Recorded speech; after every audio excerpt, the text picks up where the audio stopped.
Do you think that your thought of yourself comes from you, or from someone else?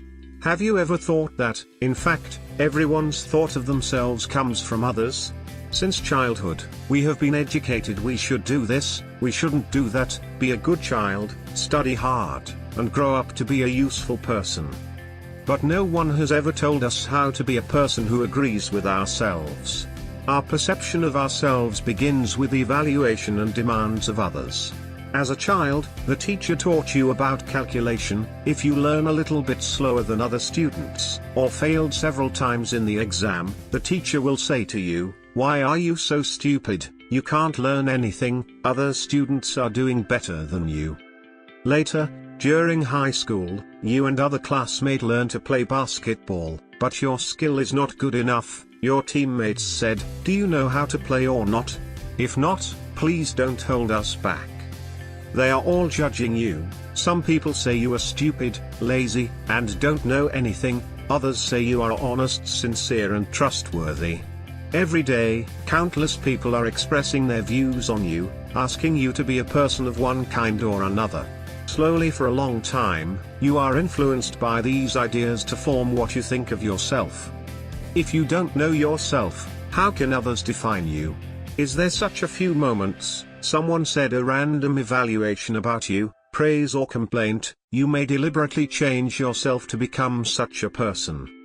My classmate Nancy, during the first day of the primary school, when the teacher asked everyone practice writing, and the teacher praised Nancy for having such good handwriting.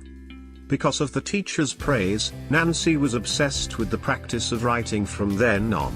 But I know, Nancy feels inferior because of her results are not good. The teacher's praise gives her the confidence for the first time, so she has been working hard to practice the writing. Until now her handwriting is really good. Another classmate, Sarah, not so lucky. During the exam period, she was nervous, and because of stress, not able to sleep well, resulting in very unsatisfactory results.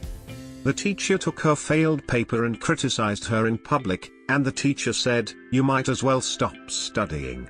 Because you will affect the average score of our whole class, you are the bad apple in our class." Later, during every exam, Sarah will think of the teacher's words and feels tense when answering the questions. Sure enough, she failed her exam again. You see, there are some unintentional words, or deliberate criticism, that have such a big impact on us. It is a pity that when we grow up, we realize that we should be our own masters, but those things of the past have drawn a trail of a word in our hearts. A Soviet writer, Anton Tchaikovsky, said that people are what they think they are. However, when other people's comments on you, and making you change yourself, will also deepen the impression of others.